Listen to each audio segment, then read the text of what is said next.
वाले दिनों में देखने को मिलेंगे। आगे बढ़ते बात अब करेंगे बलूचिस्तान की, और बलूचिस्तान से तांबा और सोना चुराना पाकिस्तान को महंगा पड़ गया है। ये बड़ी खबर सामने आ रही है, जहां महंगा हुआ है। दरअसल विद्रोहियों का बलूचिस्तान की खदान पर हमला हुआ और मुनीर के 9 खिनक डकैतों को ढेर किया गया है। सोना तांबा प्रोजेक्ट को हमलावरों ने निशाना बनाया और चंगाई जिले में अज्ञात बंदूकधारियों की कार्रवाई ये हुई है। दरअसल NRL कंपनी की साइट पर हड़कंप मचा हुआ है। सुरक्षा बलों ने इलाके में ऑपरेशन चलाया है और हमले के बाद पाकिस्तान में सुरक्षा को लेकर एक बार फिर से सवाल जो है वो उठने लगे हैं। तो बलूचिस्तान से तांबा और सोना चोरी करना महंगा पड़ा पाकिस्तान को।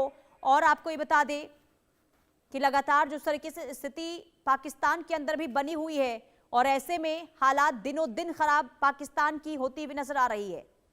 तो सुरक्षा बलों ने इलाके में ऑपरेशन चलाया है और हमले के बाद पाकिस्तान में सुरक्षा को लेकर गंभीर सवाल, क्योंकि पाकिस्तान के बलूचिस्तान प्रांत में एक बार फिर से खनन परियोजनाओं की सुरक्षा पर बड़े सवाल खड़े हो गए हैं।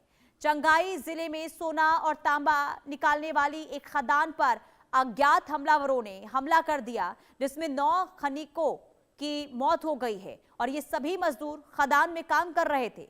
और तभी शाम के वक्त बंदूकधारियों ने साइट को निशाना बनाया और गोलीबारी वहां पर शुरू कर दी। और इस खदान का संचालन नेशनल रिसोर्सेज लिमिटेड यानी कि NRL कर रही थी, जिसने बयान जारी कर घटना की पुष्टि की है। कंपनी के मुताबिक हमला अचानक हुआ, जिससे साइट पर अफरा तफरी मच गई और कई कर्मचारी जान बचाते हुए वहां पर भाग निकले। लेकिन हमले की सूचना मिलते ही फ्रंटियर कोर और अन्य सुरक्षा बल मौके पर पहुंचे और इलाके को घेर कर क्लियरेंस ऑपरेशन शुरू कर दिया है। सुरक्षा एजेंसियां हमलावरों की तलाश में इस वक्त जुट गई है और आसपास के इलाकों में तलाशी अभियान चलाया जा रहा है। देखिए, बलूचिस्तान लंबे समय से संसाधनों को लेकर संघर्ष का केंद्र बना हुआ है और जहां खनिज संपदा के दोहन को लेकर स्थानीय असंतोष और हिंसा की घटनाएं पहले भी सामने आती रही हैं। और ऐसे में सोना और तांबा जैसी कीमती धातुओं के बड़े प्रोजेक्ट इस क्षेत्र में आर्थिक महत्व रखते हैं, लेकिन सुरक्षा चुनौतियां लगातार यहां पर बनी हुई है। दरअसल विशेषज्ञों का यह मानना है कि इस तरह के हमले पाकिस्तान की खनन परियोजनाओं और विदेशी निवेश पर भी असर डाल सकते हैं।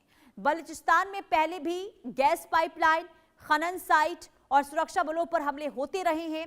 अब ताजा घटना एक बार फिर से यह सवाल खड़ा कर चुका है कि संवेदनशील क्षेत्रों में चल रही रणनीतिक परियोजनाओं की सुरक्षा कितनी मजबूत है। अजय जांडियाल संवाददाता तमाम जानकारी के साथ जुड़ चुके हैं। अजय, ये जो हमले हुए हैं इसे लेकर देखिए स्थिति गंभीर तो होती जा रही है, लेकिन सुरक्षा को लेकर एक बार फिर से सवाल। बिल्कुल, पाकिस्तान बलों की अपनी हालत है वो काफी खराब है। और अगर आप देखें तो जिस तरीके से लगातार बलूचिस्तान में और खैबर पख्तूनख्वा में हमले हो रहे हैं, एक चीज तो बड़ी स्पष्ट है कि बलूचिस्तान और जो खैबर पख्तूनख्वा का इलाका है यह पाकिस्तान के साथ रहा नहीं है, सिर्फ एक औपचारिकता रहती है। क्योंकि आप देखें तो बलूचिस्तान में बलूचिस्तान के लोगों ने जो है BLA के जब हमले पाकिस्तान पर तेज हुए, पूरा कंट्रोल अब खत्म हुआ, तो उन्होंने तो UN को चिट्ठी तक लिखी है कि हमें स्वायत्तता दे दी जाए। और ऐसा ही हाल अब आने वाले दिनों में खैबर पख्तूनख्वा में भी दिखेगा। दरअसल पाकिस्तान की नीयत इस इलाके को लेकर शुरू से खराब रही है। दरअसल पाकिस्तान इस इलाके से जो रिसोर्सेज हैं उसका इस्तेमाल अपने पंजाब, अपने सिंध प्रांत के लिए करना चाहता है, लाहौर के लिए करना चाहता है, मगर वहां के लोगों को सुनना नहीं चाहता कि वो क्या चाहते हैं। यही वजह है कि आप उस कब्जाए हुए इलाके पर जबरन जोर जबरदस्ती करेंगे, जब कोई आवाज उठाए तो उनको या मार देंगे या जेल की सलाखों के पीछे डाल देंगे, तो कब तक चलेगा। बिल्कुल। और अजय, और देखिए जो यहाँ पर पाकिस्तान की स्थिति, जो हरकत देखने को मिल रही है, इसी का तो खामियाजा पाकिस्तान को इस वक्त भुगतना पड़ रहा है। और यही वजह है कि वहां पर देखिए खनिज को लेकर या फिर तांबा सोने को लेकर जो यहाँ पर जानकारी सामने आई, इसके बाद BLA यहाँ पर एक्टिव हुआ है, हमले वहां पर हुए हैं। तो ये क्या दर्शाता है? ये तो पाकिस्तान की स्थिति का क्या इस वक्त हाल है ये बताने के लिए काफी है।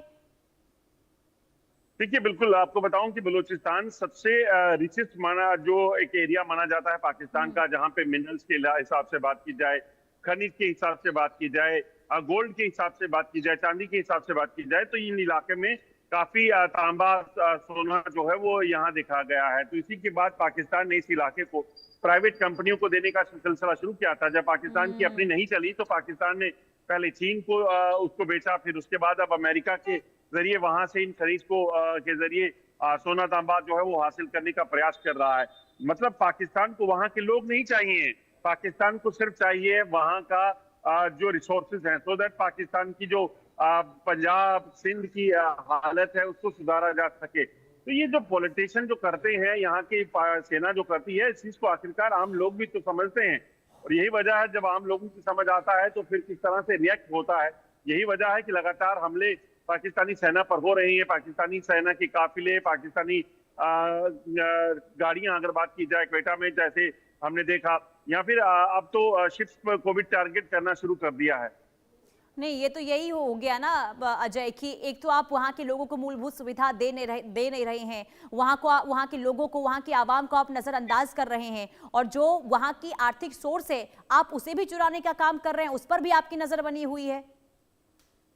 देखिए, बिल्कुल पाकिस्तान का उस इलाके में मकसद सिर्फ और सिर्फ उस इलाके से रिसोर्सेज को हासिल करना है। इसके लिए पहले चीन को लगाया, कई कंपनीज को ऑफर किया गया। जब बलूचिस्तान में BLA एक्टिव हुआ और उन्होंने पाकिस्तानी सेना और उन पर चीन के लोगों पर हमले किए, उसके बाद उन्होंने अब अमेरिका को जिम्मा दिया है। और ये सारी चीजें जो हो रही हैं, इसके पीछे का मकसद सिर्फ और सिर्फ वहां के रिसोर्सेज को हासिल करना है। ठीक है अजय।